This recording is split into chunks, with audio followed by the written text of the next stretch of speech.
Students, in this session, I'm going to explain you about amino acids. What are amino acids?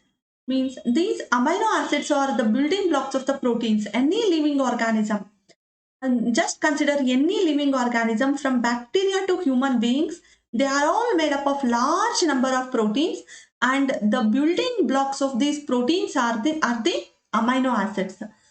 So the simply if we say amino acids as the building blocks of the proteins, we can't get the idea about their structure.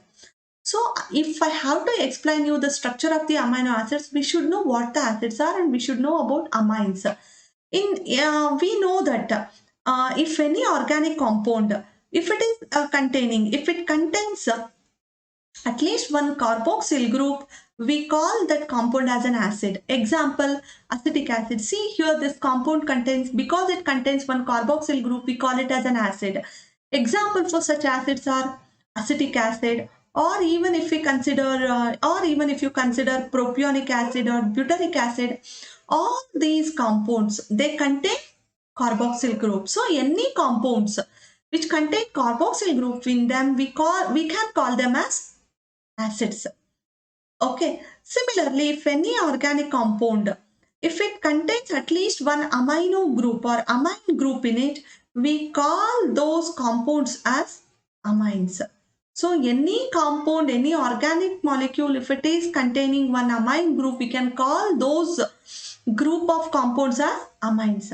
But in case of amino acids, a single molecule is going to have both both amino group and a carboxyl group, and that's why these molecules are called amino acids. So of course that definition is that thing is correct. I mean, what are amino acids? If we ask you, if you reply as they are the building blocks of the proteins, it's okay, but that definition doesn't give us the chemical nature of these compounds. So thus we can define amino acids as,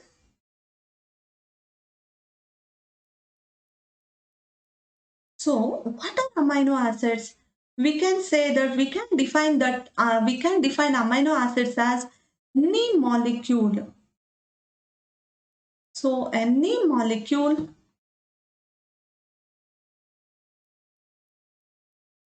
containing both and containing both an amino group and a carboxyl group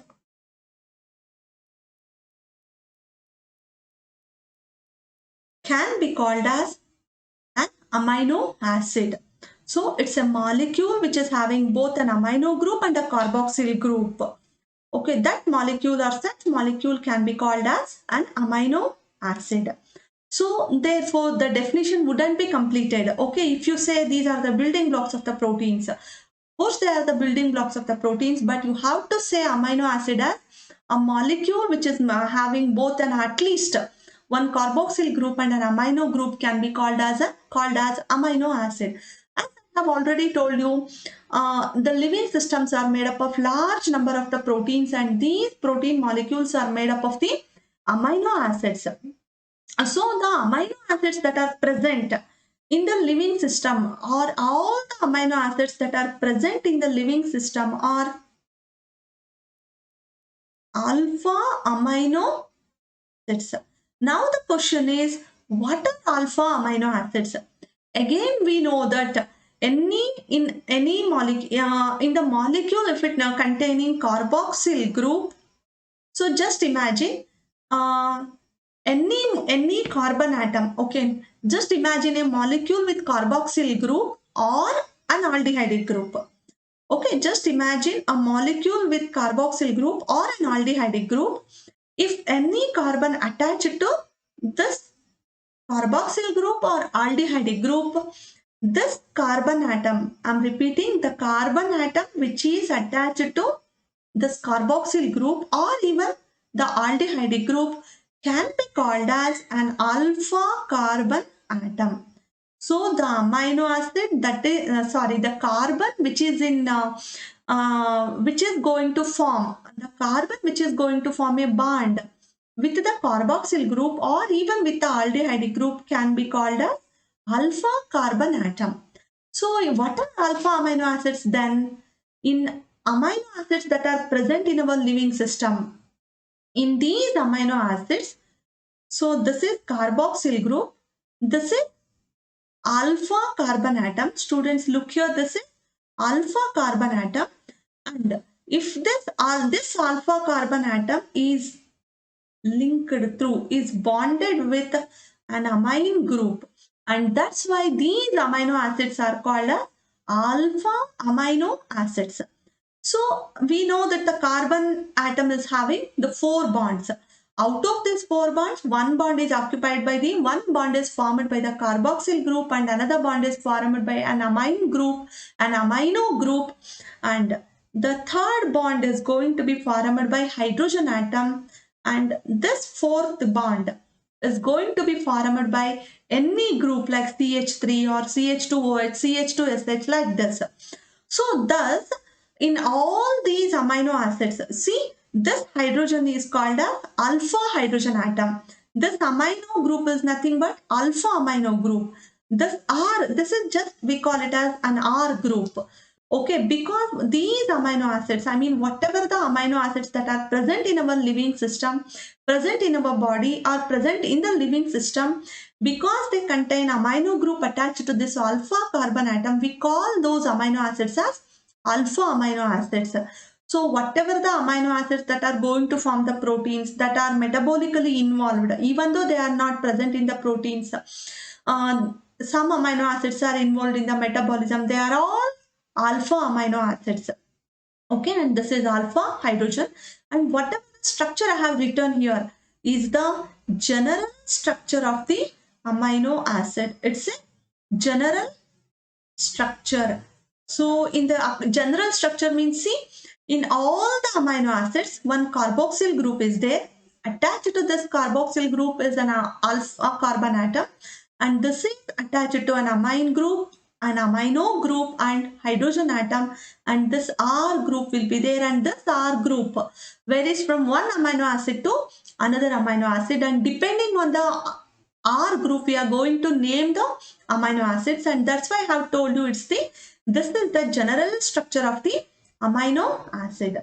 So students, ನಾನು ಈಗ ಏನು ಹೇಳಿದೆ ಹೇಳಿ, alpha amino acids ಅಂದ್ರೆ ಏನು ಅಂತ ಹೇಳಿದೆ. Nature ಅಲ್ಲಿ ಇರುವಂತ ಅಂದ್ರೆ ಲಿವಿಂಗ್ ಸಿಸ್ಟಮ್ ಅಲ್ಲಿರೋ ಎಲ್ಲ ಅಮೈನೋ ಆಸಿಡ್ಗಳು ಜನರಲಿ ಏನು, majority of the amino acids are alpha amino acids. Of course ಬೇರೆ ಅಮೈನೋ ಆಸಿಡ್ಸ್ ಇದೆ, ಬಟ್ ನಮ್ಮ ಪ್ರೋಟೀನ್ಸ್ ಅಲ್ಲಿ ಇರುವಂತದ್ದು, ಆಮೇಲೆ ಮೆಟಬಾಲಿಕಲಿ ಇನ್ವಾಲ್ವ್ ಆಗಿರೋ ತುಂಬಾ ಅಮೈನೋ ಆಸಿಡ್ಸ್ ಎಲ್ಲ ಏನು, they are all alpha amino acids.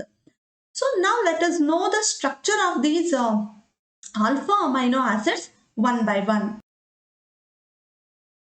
Students, let us know about the structure of the different amino acids. Okay, the amino acids that are present in the proteins, or the amino acids that are encoded by the proteins, even are called as standard amino acids. The amino acids that are encoded by the proteins, the amino acids that are present in the proteins, or amino acids that are encoded by our codons, are nothing but we call them as standard amino acids. So it means only, even though thousands of amino acids are present in the living system, only 22 amino acids, only 22 amino acids are present in the proteins, and we call these 22 amino acids as standard amino acids because they are going to be encoded by the genetic code. So let us learn the structure of these amino acids. Students, here I have given, instead of 22 amino acids, here I have given the structure of the 21 amino acid. Okay, let us learn them, learn the structure, learn their structure one by one. So see, this is the, as I have already told you, in all the amino acids, this carboxyl group, alpha carbon, alpha hydrogen, and alpha amino group, they are identical. There is no change in them. Only the structure of this R group varies from one amino acid to another amino acid. So this is the very simplest amino acid. Here the R group is nothing but the H. If hydrogen is present as R group, this amino acid is called a glycine. Okay, in the glycine, this R group is H and it is simplest amino acid, and this is the only amino acid which is not having asymmetric carbon atom, which lacks chiral carbon atom. Students, now look at these look at the structure of these amino acids.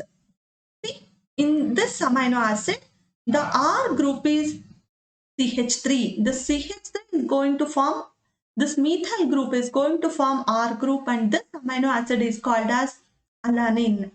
Okay, in this amino acid, instead of the CH3, okay, the CH2 and it is branched. CH2 is branched with branched, and this branching point is attached to two methyl groups, and this molecule is called as valine. See, this structure is exactly almost, not exactly, almost identical to this valine, but additionally it's having one CH2 group. So therefore this amino acid is called as leucine. Look at the structure of this amino acid. Here see the CH, CH2, the number of CH, CH2 and these methyl groups. They are identical in this amino acid, but the position of the branching is different. See, in this amino acid, if it is alpha carbon atom, so just imagine this is alpha carbon atom. Of course, this is alpha carbon atom. This is beta carbon atom.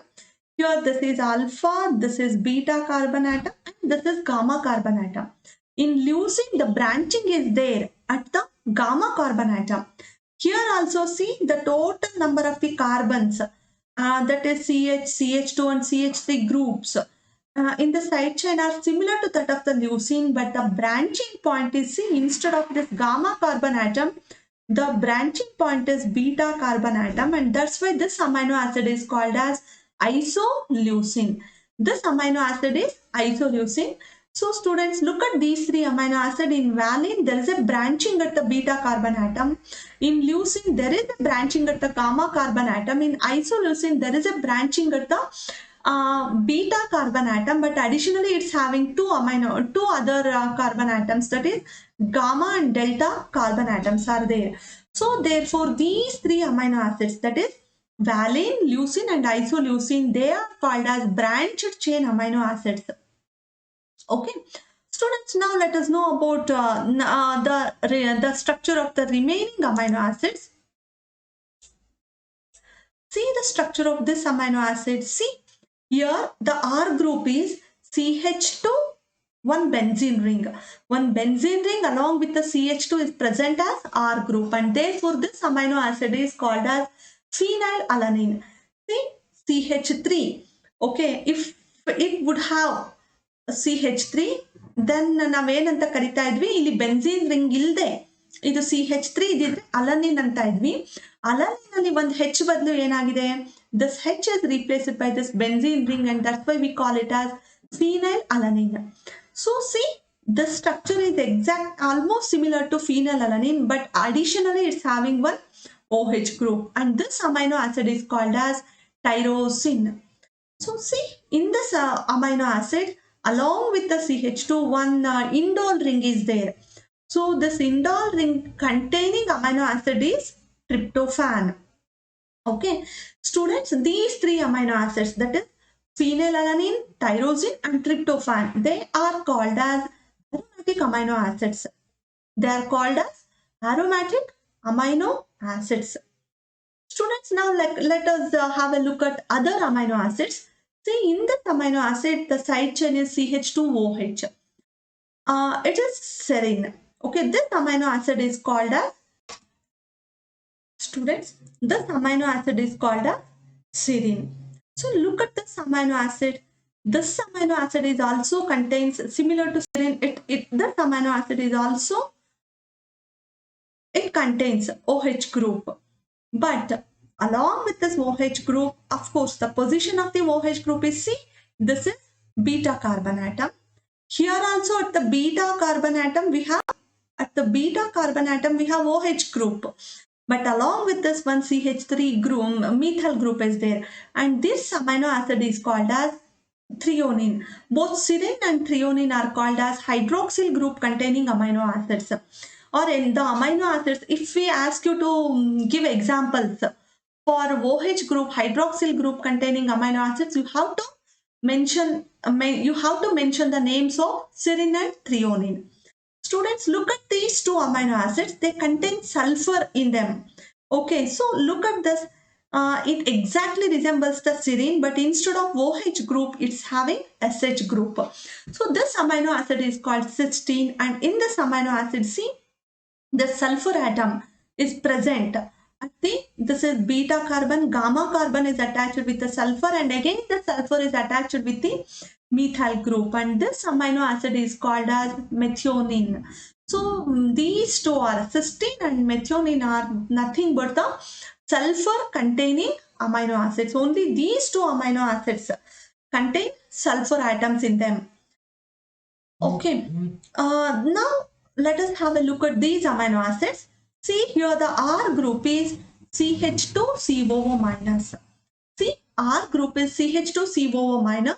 It means here an extra carboxyl group is present in this amino acid. Along with the alpha carboxyl group, we have additional carboxyl group, and that's why it's an acidic amino acid. And this name of this amino acid is aspartate. See here the R group is CH2COO minus, and this glutamate is having additional carbon atom. That is, it is having additional CH2, and this is also having an additional extra carboxyl group, and this amino acid is called a glutamate or glutamic acid or glutamate. So similarly, these are the amide derivatives of these aspartate and glutamate. See, here the carboxyl group, they appear as if this carboxyl group has been in interaction with the, has reacted with the amino group, and that's why an amide is formed. And these amides are aspargine and glutamine. So the amide obtained from the aspartate is nothing but the aspargine. The amide formed, see, look at here up to here. It's exactly similar to that of the glutamate, but additionally it's having one NH2 group. So the amide of the glutamate is nothing but the glutamine. And so aspartate and glutamate are acidic amino acids. Aspargine and glutamine are amides. Students, look at these amino acids. It's having a long hydrophobic chain with 4 CH2 group and one additional amine group. This amino acid is nothing but the lysine. See here, this amino acid is having 3 CH2 groups, and along with this, it's having this group, and this is guanidino group. We call this group as guanidino group, and this amino acid, the name of this amino acid is arginine. Okay, so similarly, see this amino acid in its side chain, it's along with the CH2, it has one indole ring, imidazole ring. So this imidazole ring containing amino acid is the histidine. Okay, students, look at the structure of these amino acids along with this alpha amino group in their side chain. This R group is nothing but the side chain, and in their side chain they have at least one amine group.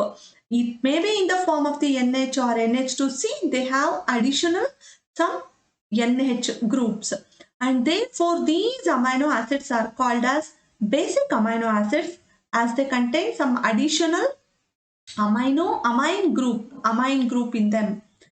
So students, look at this amino acid. Some speciality is there with this amino acid.